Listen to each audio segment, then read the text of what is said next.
नमस्कार। ज्ञान तृप्ति महाविद्यालय 15A अनूपगढ़ के इस YouTube चैनल पर आपका हार्दिक स्वागत है। आज हम कर रहे हैं बीएससी सेकंड ईयर के लिए। हमारा जो टॉपिक चल रहा था बीएससी सेकंड ईयर के लिए, हम बात कर रहे थे कार्बोक्सिलिक एसिड के बारे में। लास्ट वीडियो में हमने बात की थी हाइड्रोक्सी एसिड के बारे में। हाइड्रोक्सी एसिड का मतलब होता है इस प्रकार का अम्ल जिसमें हाइड्रोक्सिल अर्थात OH तथा COOH अर्थात कार्बोक्सिलिक दोनों ही समूह साथ साथ पाए जाते हैं, उसे हम हाइड्रोक्सी एसिड कहते हैं।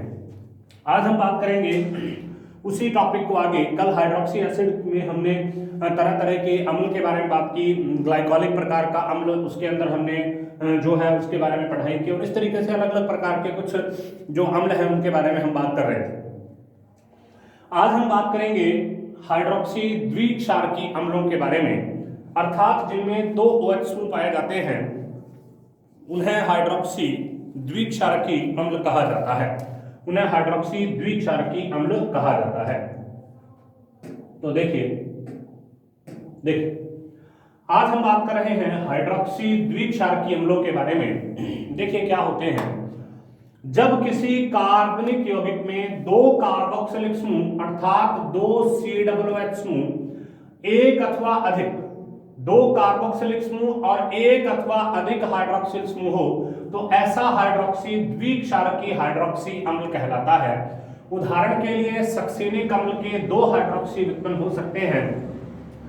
एक होता है मोनोहाइड्रोक्सी सक्सेनिक एसिड, एक होता है dihydroxy succinic acid. Succinic acid होता है CH2COOH, ऐसा सक्सेनिक एसिड होता है CH2COOH एंड CH2COOH, ये एक सक्सेनिक एसिड है। अब हम क्या करें, इसकी जगह पर एक OH लगा के और COOH कर दें और इसकी जगह पर इसको सीधा ही लिख दें, तो ये एक मोनोहाइड्रोक्सी प्रकार का सक्सेनिक अम्ल होता है। मोनोहाइड्रोक्सी सक्सेनिक अम्ल।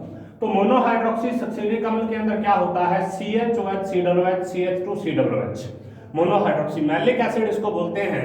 अथवा इसका एक और नाम क्या होता है, hydroxy butane, 1 2 3 4 hydroxy butane dioic acid. दूसरा है डाइहाइड्रोक्सी। डाइहाइड्रोक्सी में यहां पर भी हाइड्रोजन है, यहां पर भी OH है और यहां पर भी OH है। मतलब हमने यहां से एक हाइड्रोजन ये भी रिमूव कर दिया और यहां पर भी हमने क्या लगा दिया, OH लगा दिया। ठीक है, तो ये सक्सेनिक एसिड का डाइहाइड्रोक्सी प्रकार का व्युत्पन्न होता है और डाइहाइड्रोक्सी प्रकार के व्युत्पन्न को बोलते हैं टार्टरिक अम्ल, टार्टरिक एसिड। ये टार्टरी से प्राप्त किया जाता है, खट्टा पदार्थ टार्टरिक उससे प्राप्त किया जाता है, नींबू का सत एक तरीके से कहते हैं उसको। और ये सेब के अंदर होता है मैलिक एसिड। मतलब कच्चे फल जो हैं, सेब अंगूर नाशपाती जो भी खट्टे होते हैं, थोड़े से जो फल खट्टे हो जाए, कच्चे होते टाइम जो खट्टे होते हैं, उन सभी में यही पाया जाता है। जैसे जो अगर हम बात करें सेब के बारे में, तो थोड़ा सा जो सेब कच्चा होता है, हरापन अगर उसमें हो तो वो थोड़ा सा खट्टा होता है, तो वो इसी वजह से मैलिक एसिड के बारे में, मैलिक एसिड से ही पाया जाता है। तो अब हम आगे क्या बात करेंगे, आगे हम बात करेंगे मैलिक एसिड के बारे में। आज हमको मैलिक एसिड और टार्टरिक एसिड इन दोनों अम्ल के बारे में ही बात करनी है। मैलिक एसिड और टार्टरिक एसिड इन दोनों अम्ल के बारे में ही आज हम बात करेंगे। मैलिक एसिड क्या होता है, टार्टरिक एसिड क्या होता है, इनके बारे में हम बात करेंगे। तो देखिए सबसे पहले मैलिक एसिड प्राप्त कहां से किया जाता है। यह कच्चे फलों सेब अंगूर केला बेर नाशपाती इत्यादि में पाया जाता है। सबसे पहले इसको कच्चे सेब से प्राप्त किया गया था, इसीलिए इसको मैलिक अम्ल कहते हैं। क्योंकि लैटिन भाषा में जो मैलम होता है, मैलम उसका अर्थ होता है सेब। लवण के रूप में तंबाकू और चेरी इत्यादि में भी यह पाया जाता है, जिसका मतलब सबसे पहले मैलम से प्राप्त करने के कारण, और मैलम क्या है, मैलम होता है सेब। लैटिन भाषा में सेब को मैलम कहा जाता है, उससे प्राप्त किए जाने के कारण इसको मैलिक एसिड कहा जाने लगा। अब हम आगे बात करते हैं बनाने की सामान्य विधियां। उच्च दाब पर मैलेइक एसिड होता है। मैलेइक एसिड का मतलब होता है जिसमें डबल बॉन्ड हो, मतलब ये डाइकार्बोक्सिलिक एसिड है, डाइओइक प्रकार का एसिड है, लेकिन असंतृप्त प्रकार का डाइओइक एसिड है। जब ये H2O के साथ में रिएक्शन करता है H2SO4 की उपस्थिति में, H2O के साथ में रिएक्शन करता है H2SO4 की उपस्थिति में, तो ये बनता है CH2COOH और CH3COOH, मतलब यहां पर OH इसके साथ में जुड़ गया, इसको बोलते हैं मैलिक एसिड। मैलेइक एसिड से मैलिक एसिड का फॉर्मेशन होता है। नेक्स्ट है, प्रयोगशाला में इसे बनाने के लिए ब्रोमोसक्सेनिक अम्ल को नम सिल्वर ऑक्साइड अर्थात सिल्वर हाइड्रोक्साइड के साथ गर्म किया जाता है। जब हम इसको प्रयोगशाला में बनाते हैं तो ब्रोमोसक्सेनिक जो अम्ल है, ये रहा ब्रोमोसक्सेनिक एसिड। मैंने आपको जैसे पहले बताया था कि सक्सेनिक एसिड क्या होता है, सक्सेनिक एसिड होता है CH2COOH और CH2COOH। यहां से अगर हम हाइड्रोजन हटाकर और ब्रोमीन लगा दें तो इसको ब्रोमोसक्सेनिक एसिड कहेंगे। ये हाइड्रोजन हटा के ऊपर वाला कोई भी हाइड्रोजन हटा के OH जोड़ दें तो इसको हम मैलिक एसिड कहेंगे। दोनों जगह पर OH जोड़ दें तो इसको हम टार्टरिक एसिड कहेंगे। ठीक है, नेक्स्ट देखिए, तो यहां से मैलिक एसिड बन गया। अब देखो, इसकी नम सिल्वर ऑक्साइड या सिल्वर हाइड्रोक्साइड के साथ अभिक्रिया करवाएंगे, AgOH के साथ अभिक्रिया करवाएंगे तो AgBr तो यहां से निकल जाएगा बाहर। AgBr के बाहर निकलते ही OH इसके अंदर ऐड हो जाएगा तो CHOH COOH CH2COOH malic acid बन गया ब्रोमोसक्सेनिक एसिड से मैलिक एसिड। मैलिक एसिड में एक असमित कार्बन परमाणु उपस्थित होता है, अतः यह दो रूपों में पाया जाता है। एक कार्बन परमाणु असमित है ये वाला, क्योंकि इसकी चारों संयुक्ताएं अलग अलग प्रकार की हैं। इसको हम आगे देखेंगे कि चारों संयुक्ताएं अलग अलग प्रकार की कैसे होती हैं, जिसमें दो प्रकार का बनता है, डी या प्लस या स्मॉल डी मैलिक एसिड डेक्सोरोटेटरी जिसको बोलते हैं, एल या माइनस या स्मॉल एल मैलिक एसिड जिसको लिवोरोटेटरी बोलते हैं। ये यहाँ पर इसकी स्ट्रक्चर दे रखी है कि किस तरीके से इसकी स्ट्रक्चर होती है और किस तरीके से इसको हम देखते हैं। ऑप्टिकल एक्टिविटी, प्रकाशिक सक्रियता किस प्रकार से दर्शाते हैं उसके बारे में हम यहाँ पर बात करेंगे। देखिए, ये दोनों रूप प्रकाशिक सक्रियता दर्शाते हैं अर्थात ऑप्टिकली एक्टिव होते हैं और एक दूसरे का दर्पण प्रतिबिंब होते हैं। देखो, हम बात करें इस मैलिक एसिड में तो इसमें देखो ये वाला जो समूह है, ये वाला एक समूह में तो CH2COOH है, तो इसके अंदर तो किसी प्रकार की प्रकाशिक सक्रियता पाए जाने की कोई संभावना नहीं है। लेकिन जो एक कार्बन है उसमें एक तरफ OH समूह लगा हुआ है, एक तरफ H समूह लगा हुआ है और एक तरफ COOH समूह लगा हुआ है। एक तरफ OH समूह लगा है, एक तरफ H समूह लगा है और एक तरफ COOH समूह लगा है। अब ये दोनों, इसका दर्पण प्रतिबिंब जब बनेगा, इसको जब हम घुमाएंगे, ऐसे इसको घुमा देंगे तो घुमाने से क्या हो जाएगा, OH और H उस तरफ आगे और COOH यहाँ पर आके COOH आ जाएगा। तो मतलब D प्लस मैलिक एसिड इसको बोलते हैं और L माइनस मैलिक एसिड इसको बोलते हैं। अब देखो, इसके तीन रूप है वास्तविकता में। सबसे पहला D होता है डेक्सोरोटेटरी, जो समतल ध्रुवित प्रकाश प्लेन पोलराइज्ड लाइट या PPL को दक्षिणावर्ती घुमाता है, मतलब घड़ी की सुई की दिशा में घुमाता है। ये इस तरीके से चलता है, ये वाला जो है ये इस तरीके से इसको घुमाएगा, ऐसे प्रकाश को PPL को ऐसे घुमाएगा घड़ी की सुई की दिशा में। एक दूसरा रूप होता है जिसको हम L कहते हैं और ये इसको घुमाता है घड़ी की सुई की विपरीत दिशा में, मतलब इस तरीके से घुमाएगा, इस तरीके से घड़ी की सुई की विपरीत दिशा में, लिवोरोटेटरी वामावर्त। इसके अलावा अगर हम दोनों का 50-50% ले लें, मतलब हमारे पास D 50% हो और L 50% हो और इन दोनों को हम मिला दें तो ये क्या बन जाएगा, ये ऑप्टिकली इनएक्टिव हो जाएगा, रैसमिक प्रकार का मिश्रण हो जाएगा। अब किसी भी एक रूप को प्राप्त करने के लिए इन विधियों का यूज किया जाता है। इन विधियों की सहायता से हम मैलिक एसिड को प्राप्त कर सकते हैं और किस तरीके से प्राप्त कर सकते हैं, देखिए। तीसरा, प्लस एस्पार्टिक अम्ल। प्लस एस्पार्टिक अम्ल की HNO2 के साथ क्रिया करवाने से, एस्पार्टिक एसिड है मतलब यहाँ पर क्या है, सक्सेनिक एसिड में हाइड्रोजन हटाकर NH2 जोड़ दिया, एस्पार्टिक एसिड बन गया। HNO2 के साथ क्रिया होगी, H2O और N2 यहाँ से बाहर निकल जाएगा, CHOH COOH CH2COOH D plus malic acid बन गया।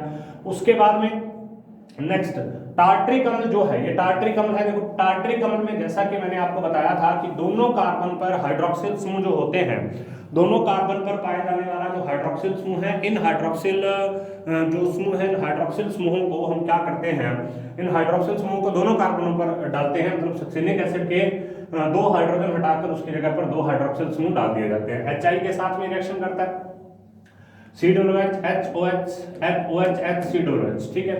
तो अब देखो, ये 2HI के साथ में रिएक्शन करेगा तो इसका अपचयन हो जाएगा और अपचयन होने से COOH HOH CH2COOH, यहाँ पर CH2COOH आ जाएगा, I2 प्लस H2 आ जाएगा। उसके बाद प्राकृतिक स्रोतों से L माइनस मैलिक अम्ल प्राप्त होता है, ये तो D प्लस है, D प्लस है। और यहाँ से अगर प्राकृतिक स्रोतों के बारे में बात करें, जैसे जो हम बात कर रहे थे कि फलों से प्राप्त होता है, तो वहाँ पर L ही प्राप्त होता है, D प्राप्त नहीं होता। तो L किस तरीके से प्राप्त होगा, वहां से हम इसको किस तरीके से प्राप्त कर सकते हैं उसके बारे में हम बात करते हैं। प्राकृतिक स्रोतों से L या माइनस मैलिक अम्ल प्राप्त होता है। एशबेरी के रस को दूध या चूने के साथ उबालकर, फ्रूट है, इसके रस को दूध या चूने के साथ उबालकर कैल्शियम मैलेट बनाया जाता है। अब इसको, इसका जो रस होता है उसके अंदर चूना डालकर उसको उबाला जाएगा, कैल्शियम मैलेट बनाया जाएगा, जो तनु सल्फ्यूरिक अम्ल के साथ गर्म करने पर मैलिक अम्ल देता है। तो ये कैल्शियम मैलेट है। देखो ये पूरा कैल्शियम मैलेट है जिसके अंदर कैल्शियम भी जुड़ा है, एच नहीं है, बाकी लगभग वही है सारा कुछ। तो ये जैसे ही हम इसके अंदर चूना डालेंगे तो ये बनेगा कैल्शियम मैलेट। कैल्शियम मैलेट का तनु सल्फ्यूरिक अम्ल के साथ इसको गर्म करेंगे तो यहाँ से CaSO4 बाहर निकल जाएगा, एक H यहाँ लग जाएगा, एक H यहाँ लग जाएगा, CH3COOH CH2COOH L- malic acid. उसके बाद है सामान्य गुणधर्म। सामान्य गुणधर्म में भौतिक गुण, इसके D और L दोनों रूप क्या होते हैं? रंगहीन प्रकार के होते हैं, कोई कलर नहीं है, क्रिस्टलाइन होते हैं, आर्द्रताग्राही होते हैं, ठीक है, डेलिक्वेंसेंट मतलब जो आर्द्रता को ग्राह सकते हैं, मतलब जो गीले हो जाते हैं। उसके बाद में ठोस होते हैं जिनका गलनांक 100 डिग्री सेल्सियस होता है, जबकि इसके रेशम मिश्रण का गलनांक 130 डिग्री होता है और वह आर्द्रताग्राही नहीं होता। जल तथा अल्कोहल में विलयशील होता है, जबकि ईथर में इसकी विलयशीलता कम होती है। तो ये जल और अल्कोहल के अंदर विलयशील है, जबकि ईथर में इसकी विलयशीलता कम है, और जल और अल्कोहल के अंदर विलयशीलता का कारण इसमें पाए जाने वाले हाइड्रोजन बॉन्ड की संभावना है, क्योंकि इसमें 2 COOH समूह पाए जाते हैं। नेक्स्ट देखिए, हम बात करते हैं इसकी रासायनिक अभिक्रियाओं में। रासायनिक अभिक्रियाओं में सबसे पहले हम बात करेंगे टेम्परेचर के इफेक्ट के बारे में कि इसके ऊपर ताप का प्रभाव क्या पड़ेगा। इसमें 2 कार्बोक्सिलिक समूह होते हैं, एक हाइड्रोक्सी समूह होता है। 2 तो कार्बोक्सिलिक समूह है, एक ये रहा, एक ये रहा, 2 कार्बोक्सिलिक समूह है, एक हाइड्रोक्सिल समूह। और हाइड्रोक्सिल समूह कहाँ पाया जाएगा? यहां से अगर हम स्टार्ट करें तो अल्फा पर, और यहां से स्टार्ट करें तो बीटा पर, ठीक है। अब कार्बोक्सिलिक समूह की अल्फा स्थिति पर रहता है और दूसरे समूह की बीटा स्थिति पर रहता है, मतलब एक की अल्फा स्थिति पर आ गया और दूसरे की बीटा स्थिति पर आ जाएगा। अतः यह एक अल्फा हाइड्रोक्सी अम्ल भी है, क्योंकि इसके लिए तो अल्फा पोजीशन पर है इधर, और बीटा हाइड्रोक्सी भी है क्योंकि इसके लिए बीटा पोजीशन पर है। तो इसका मतलब ये गर्म करेंगे जब तो बीटा हाइड्रोक्सी की तरह व्यवहार करेगा, गर्म करने पर जल का अणु खो देगा, खोलकर यहां से जल का अणु यहां से बाहर निकाल देगा, तो जल का अणु बाहर निकाल के बीटा हाइड्रोक्सी एसिड की तरह व्यवहार करता है। तो यहाँ पर एक बार हम वापस इसको समझते हैं कि ये अल्फा हाइड्रोक्सी भी होता है, बीटा हाइड्रोक्सी भी होता है, क्योंकि एक के लिए तो अल्फा पर है और एक के लिए बीटा पर है, तो एक के लिए अल्फा हाइड्रोक्सी की तरह व्यवहार करता है और दूसरे के लिए बीटा हाइड्रोक्सी की तरह व्यवहार करता है। तो इस तरीके से हम इसका आगे यूज कर सकते हैं, किस तरीके से हम इसको करेंगे उसके बारे में हम बात करते हैं।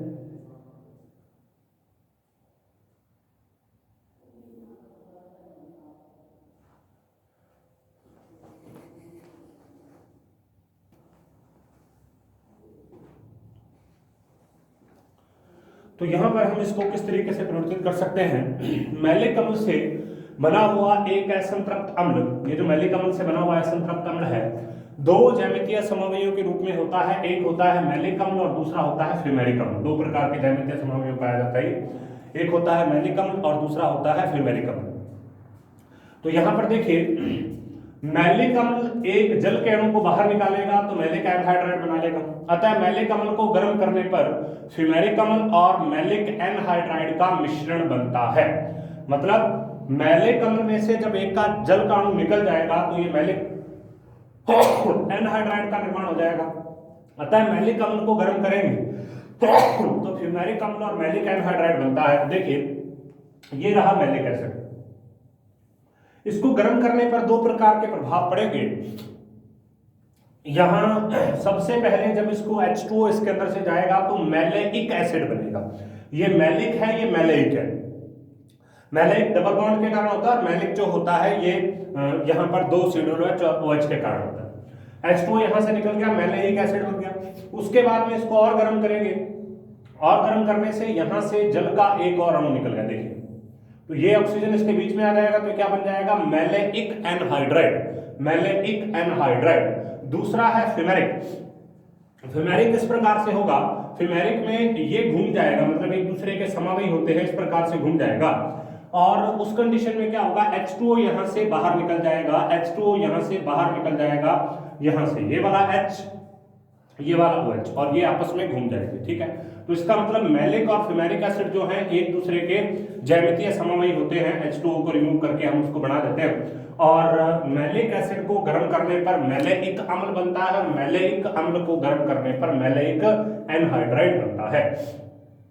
नेक्स्ट हम बात करते हैं अपचयन के बारे में। HI के साथ अपचयन करवाने पर यह सक्सेनिक अम्ल का निर्माण करता है। HI के साथ इसका अपचयन करवाया जाता है तो सक्सेनिक अम्ल बनाता है। जैसे malic acid, malic acid 2HI के साथ गर्म किया जाएगा तो सक्सेनिक अम्ल का निर्माण करेगा। CH2 सक्सेनिक अम्ल मैंने आपको पहले बता दिया क्या होता है, CH2COOH, CH2COOH और H2O+I2 यहाँ से बाहर निकल जाएगा। उसके बाद है ऑक्सीकरण।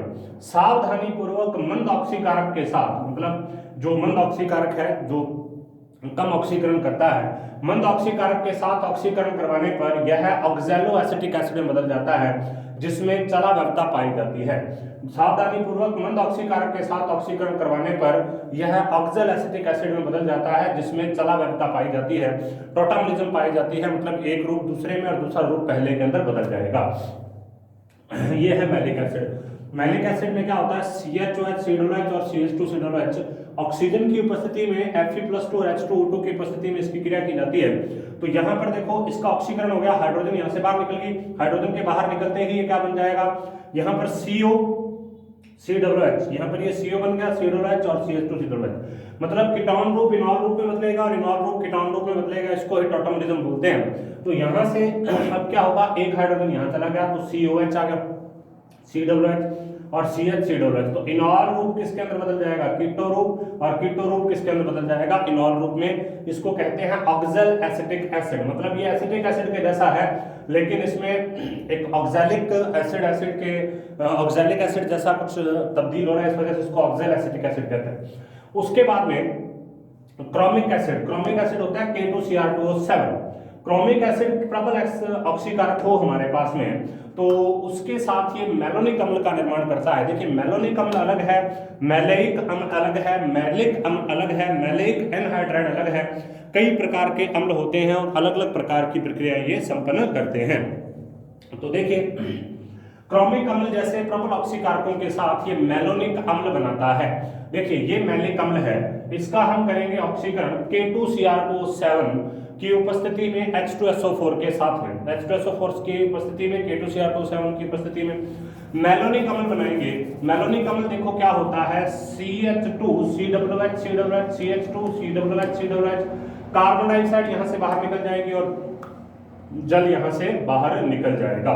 तो ये क्या है, मैलोनिक अम्ल का निर्माण हो गया। CH2COOH मैलोनिक अम्ल होता है। सांद्र H2SO4 के साथ गर्म करने से अपघटन हो जाता है, इसका मतलब ये टूट जाता है, टूटकर दो प्रकार के अम्लों का निर्माण करता है, एक तो फॉर्मिक एसिड बनाता है और एक फॉर्मिल एसिटिक अम्ल बनाता है। ये है मैलिक अम्ल।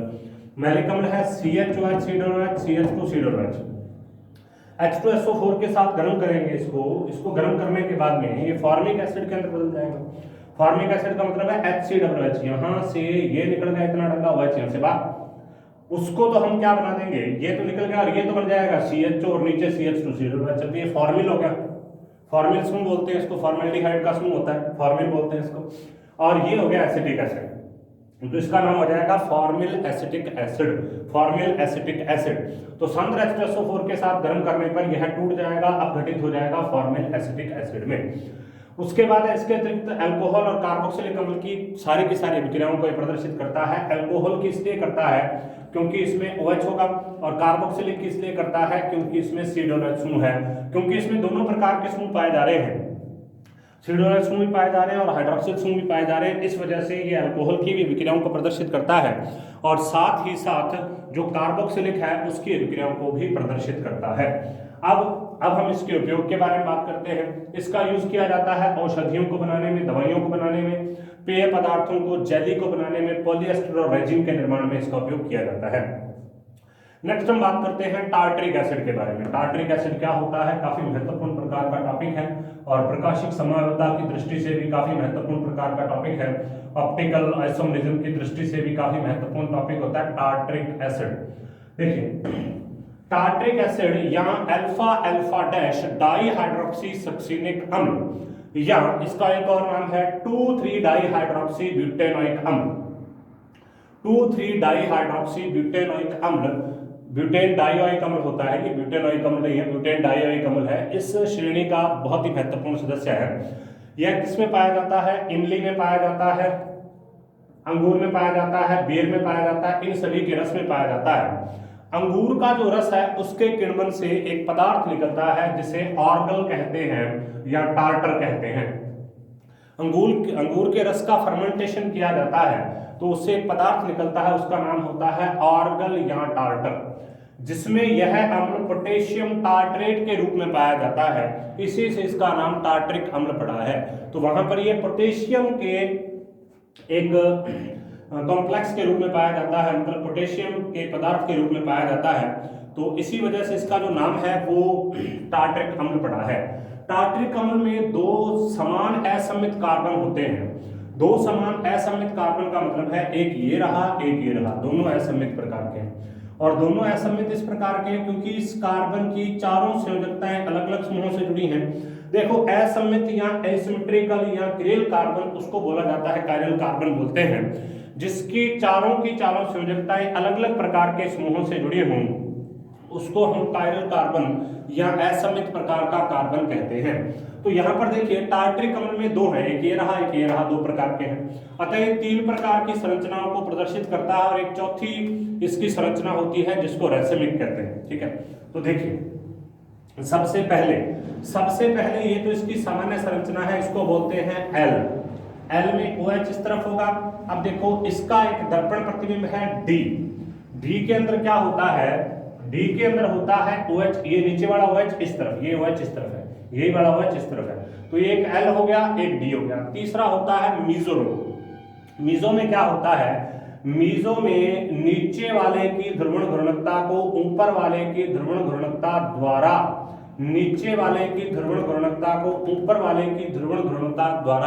नष्ट कर दिया जाता है। मतलब नीचे वाले की ऑप्टिकल आइसोमेरिज्म को ऊपर वाले की ऑप्टिकल आइसोमेरिज्म द्वारा नष्ट कर दिया जाता है। क्योंकि अगर हम इसको देखें तो ये इसका दर्पण प्रतिबिंब है, अगर मैं इसको नीचे यहां पर मिरर लगा कर देखूं तो ये बिल्कुल इसके जैसा ही है, तो इसका मतलब इसमें किसी प्रकार की ऑप्टिकल एक्टिविटी नहीं होगी। तो तीन रूप तो इसके हैं, एक होता है एल, एक होता है डी। एल जो होता है वो समतल ध्रुवित प्रकाश को प्लेन पोलराइज्ड लाइट, जिसको PPL बोलते हैं, समतल ध्रुवित प्रकाश या प्लेन पोलराइज्ड लाइट को घुमाता है वामावर्त। जो एल होता है लीवो रोटेटरी है, उसको लीवो की तरफ घुमा देता है, घड़ी की सुई की विपरीत दिशा में घुमा देता है। और दूसरा होता है डेक्सो रोटेटरी, जिसको D+ कहते हैं, ये इसको घड़ी की सुई की दिशा में, ये विपरीत दिशा में घुमाता है, ये घड़ी की सुई की दिशा में घुमाता है। मीजो में किसी प्रकार की प्रकाशिक सक्रियता नहीं पाई जाती, मतलब ये PPL के ऊपर कार्य ही नहीं करता, क्योंकि इसमें एक तल होता है, ये प्लेन होता है इसके अंदर। ठीक है, तो सममितता का तल बोलते हैं इसको, सिमेट्रिकल प्लेन बोलते हैं। तो अब देखिए मीजो टार्ट्रिक अम्ल ध्रुवण अघूर्णक होता है क्योंकि इसकी संरचना में एक असम्मित कार्बन परमाणु दूसरे असम्मित कार्बन परमाणु का दर्पण प्रतिबिंब है। यहां पर हम वही बात कर रहे थे।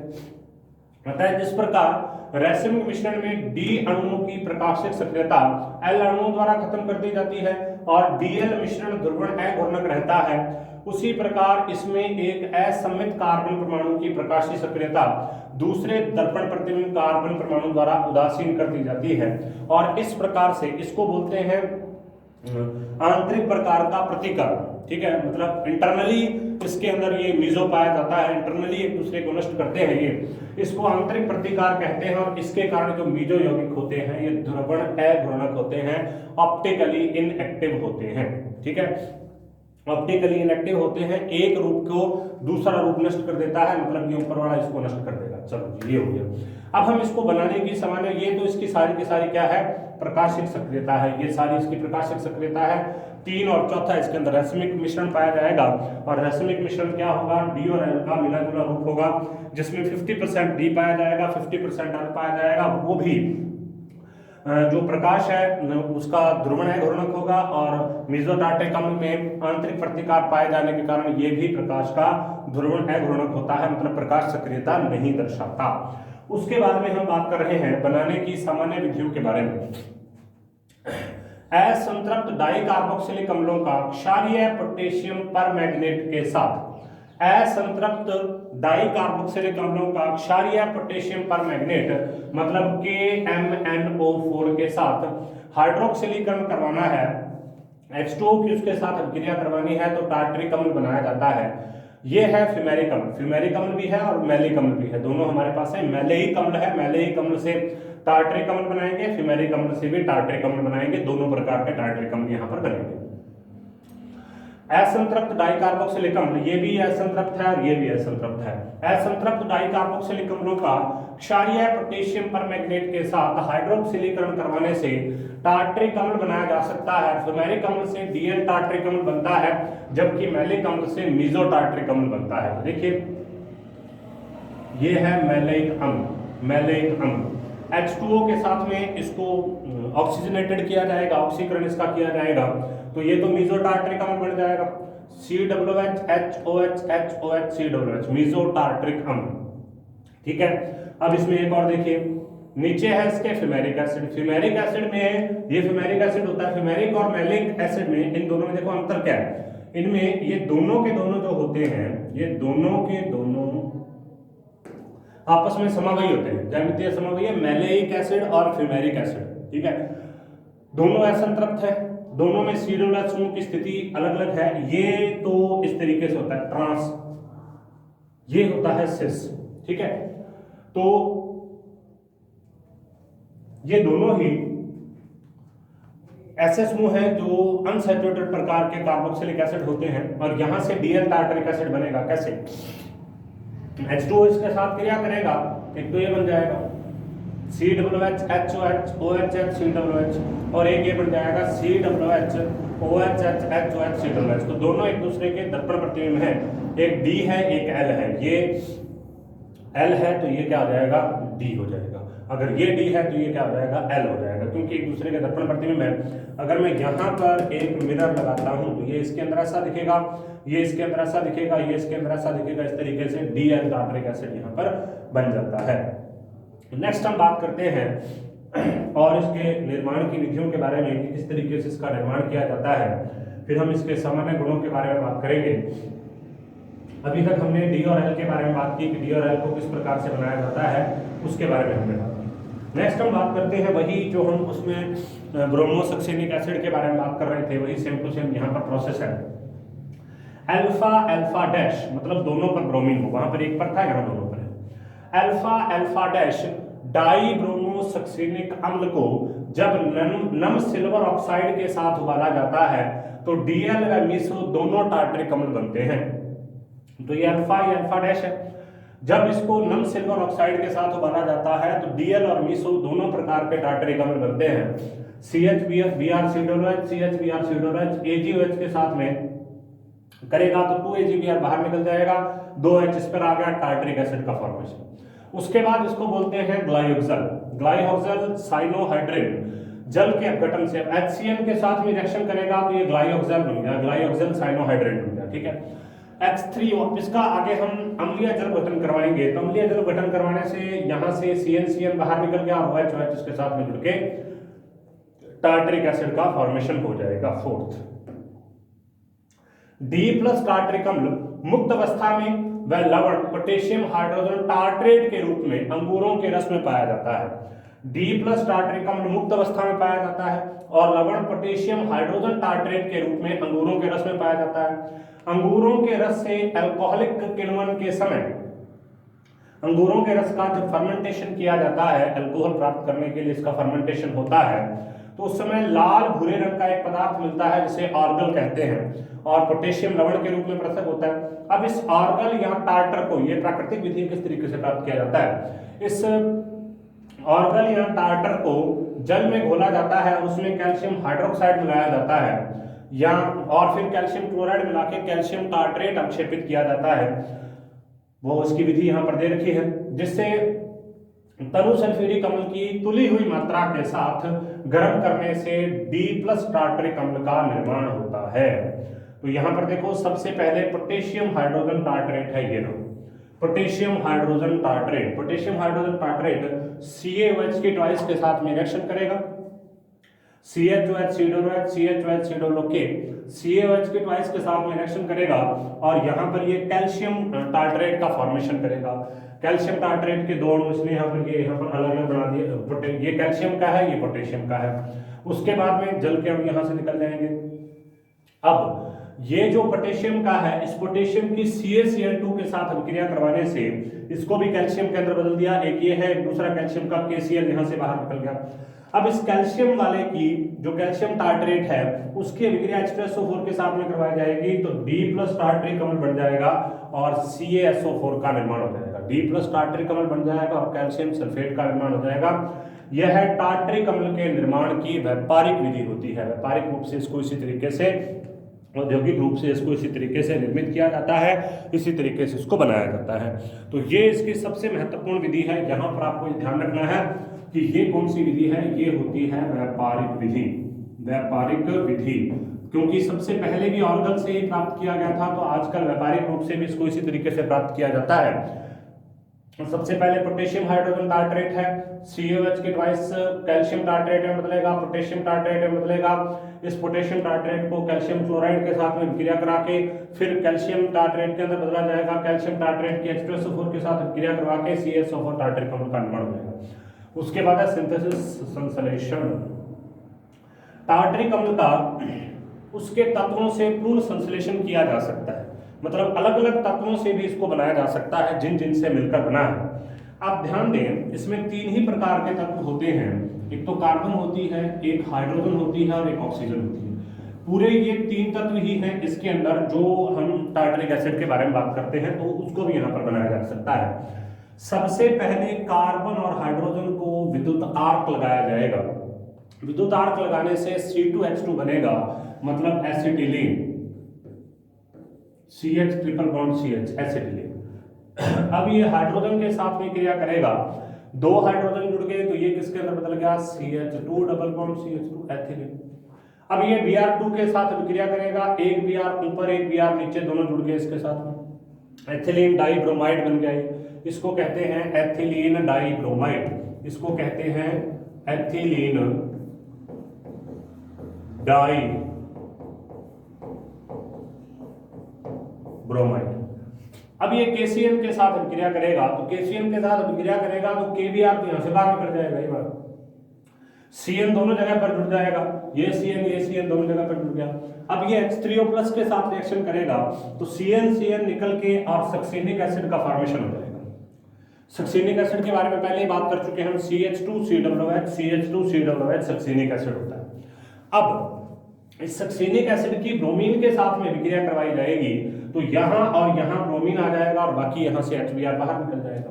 अब इसकी AgOH सिल्वर हाइड्रोक्साइड के साथ में रिएक्शन करवाई जाती है तो यहाँ पर क्या आ जाएगा, OH यहाँ आ जाएगा, यहाँ आ जाएगा, CHOH, तो ये कंप्लीट बन गया। मतलब हमने स्टार्ट कहाँ से किया था, हमने कार्बन और हाइड्रोजन से स्टार्ट किया था। इसी में हमने बीच में जो जोड़ा है ऑक्सीजन जोड़ा है इसके अम्लीय जल गठन के द्वारा, फिर वापस इसमें ब्रोमीन जोड़ी, फिर इसकी AgOH के साथ क्रिया करवा के इसका निर्माण कर दिया, टार्टरिक अम्ल का निर्माण कर दिया। उसके बाद है सामान्य गुणधर्म। सामान्य गुणधर्मों में भौतिक, पहला प्राकृतिक स्रोत से प्राप्त जो होता है D+ टार्टरिक अम्ल निर्जलीय सफेद क्रिस्टलीय प्रकार का पदार्थ होता है और इसका जो मेल्टिंग पॉइंट होता है वो 17 डिग्री सेल्सियस होता है। उसके बाद में L- टार्टरिक अम्ल प्रकृति में होता ही नहीं, इसे रासायनिक मिश्रण के वियोजन से ही प्राप्त करते हैं। इसके भौतिक और रासायनिक गुण D+ टार्टरिक अम्ल के जैसे ही होते हैं, लेकिन इसका घूर्णन विपरीत होता है, +12 डिग्री और -12 डिग्री। ये जल में अति घुलनशील और ईथर में अविलय होता है। अब उसके बाद इसके कुछ गुण और हैं, उनके बारे में हम बात करते हैं।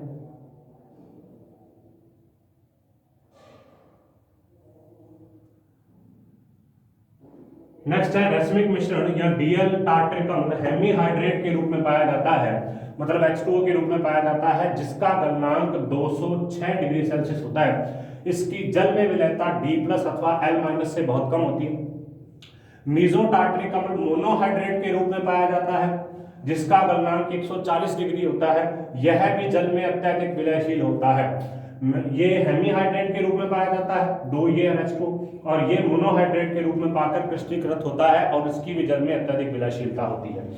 उसके बाद इसके कुछ रासायनिक गुण हैं। भौतिक गुणों के बाद में हम इसके रासायनिक गुणों के बारे में बात कर रहे हैं कि कौन कौन से इसके रासायनिक गुण हैं, उन सभी के बारे में भी हम एक बार थोड़ा बात कर लें। अपचयन और ऊष्मा के प्रभाव के बारे में बात करते हैं, बाकी रासायनिक गुणों के बारे में हम अगली जो वीडियो होगी उसके अंदर बात करेंगे। रासायनिक गुण, इसके एक अणु में दो तो द्वितीयक अल्कोहलिक समूह पाए जाते हैं, दो कार्बोक्सिलिक समूह पाए जाते हैं, अतः इनकी सारी विक्रियाएं प्रदर्शित करता है, मतलब OH की भी करेगा और C⸕OH की भी करेगा। इसकी कुछ विशिष्ट विक्रियाएं जैसे ऊष्मा का प्रभाव, टार्ट्रिक अम्ल को गर्म किया जाएगा तो H2 निकलकर टार्ट्रिक एनहाइड्राइड बन जाएगा, मतलब यहां से ये निकल गया टार्ट्रिक एनहाइड्राइड बन गया, और गर्म कर दिया कार्बन डाइऑक्साइड निकल गई, पायरुविक एसिड का फॉर्मेशन हो जाएगा, पायरुविक अम्ल का निर्माण हो जाएगा। पायरुविक एसिड में कीटोनिक ग्रुप और कार्बोक्सिलिक ग्रुप दोनों पाए जाते हैं, पायरुविक एसिड बन गया। अपचयन, जब इसका हाइड्रोजन आयोडाइड के साथ अपचयन करवाया जाता है, मतलब HI के साथ, तो पहले तो ये मैलिक अम्ल में बदलता है। देखो मैलिक अम्ल यही था, H हटाकर OH, पहले मैलिक अम्ल में बदल गया, और अपचयन करवाने पर ये किसके अंदर बदल जाएगा, सक्सेनिक अम्ल में बदल जाएगा, H2 और I2 यहाँ से बाहर निकल जाएंगे। उसके बाद है लवणों का निर्माण। लवणों में महत्वपूर्ण प्रकार के लवणों का निर्माण करता है ये एक रोशेल लवण का निर्माण करता है, जिसको सोडियम पोटेशियम टार्ट्रेट कहते हैं, और अनुमापन के अंदर इसका यूज किया जाता है। फैलिंग विलेन वगैरह जो बनाते हैं, सॉरी अनुमापन नहीं, एल्डिहाइड के लिए फैलिंग विलेन बनता है, उसके अंदर इसका यूज किया जाता है। लवणों का निर्माण, टार्ट्रिक अम्ल एक द्विक्षारकी है, क्योंकि दो OH समूह पाए जा रहे हैं, एक ये रहा द्विक्षारकी है, दो प्रकार के लवण बनाता है। NaOH के साथ क्रिया करेगा तो सोडियम हाइड्रोजन टार्ट्रेट बनाएगा, देखो यहाँ पर NH जुड़ गया, सोडियम हाइड्रोजन टार्ट्रेट बन गया, ठीक है। उसके बाद और NaOH के साथ क्रिया करेगा तो यहाँ से एक H और हट जाएगा, और Na दोनों जुड़ गया, सोडियम टार्ट्रेट बन गया। इसका लवण सोडियम पोटेशियम टार्ट्रेट रोशेल लवण के नाम से जाना जाता है, जो फैलिंग विलयन को बनाने के काम में आता है। फैलिंग विलयन क्षारीय माध्यम में क्यूप्रिक आयन और दो टार्ट्रेट लवण का संकुल होता है, तो ये फैलिंग विलयन है। ये क्यूप्रिक आयन और दो टार्ट्रेट लवण है, ये टार्ट्रेट है, इनका संकुल होता है, जिसको सोडियम पोटेशियम टार्ट्रेट कहते हैं, तो ये फैलिंग विलयन बन जाता है। उसके बाद में ऑक्सीकरण, यहाँ पर आपको ध्यान रखना रोशेल लवण होता है, और सोडियम पोटेशियम टार्ट्रेट को रोशेल लवण कहते हैं। उसके बाद ऑक्सीकरण, टार्ट्रिक अम्ल और टार्ट्रेट लवण अच्छे अपचायक के रूप में कार्य करते हैं। जैसे टार्ट्रिक अम्ल अमोनिया युक्त सिल्वर नाइट्रेट विलयन का धात्विक चांदी में अपचयन कर देता है, समय टार्टनिक अम्ल में ऑक्सीकृत हो जाता है, रजत दर्पण के अंदर इसका यूज किया जाता है। तो यहाँ पर ये देखिए टार्ट्रिक एसिड Ag2O के साथ में रिएक्शन करेगा, टार्टोनिक अम्ल का निर्माण करेगा, Ag का, और CO2 का और H2O का निर्माण हो जाएगा, तो रजत दर्पण का यहाँ पर निर्माण हो गया। तो आज जो हमने ऑक्सीकरण की विक्रिया इस तरीके से, तो आज जो हमने विभिन्न प्रकार की चीजें पढ़ी, आज हमने डाइहाइड्रोक्सी कार्बोक्सिलिक अम्ल के बारे में बात की है, जिसमें दो H पाए जाते हैं, जिसमें हमने एक मैलिक एसिड और एक टार्ट्रिक एसिड के बारे में बात की है। इससे अगली वीडियो में हम अन्य जो अम्ल है उनके बारे में बात करेंगे। तब तक आप इस वीडियो को देखते रहें, और अगर आपको किसी प्रकार की कोई भी प्रॉब्लम होती है तो आप मुझसे संपर्क कर सकते हैं। धन्यवाद।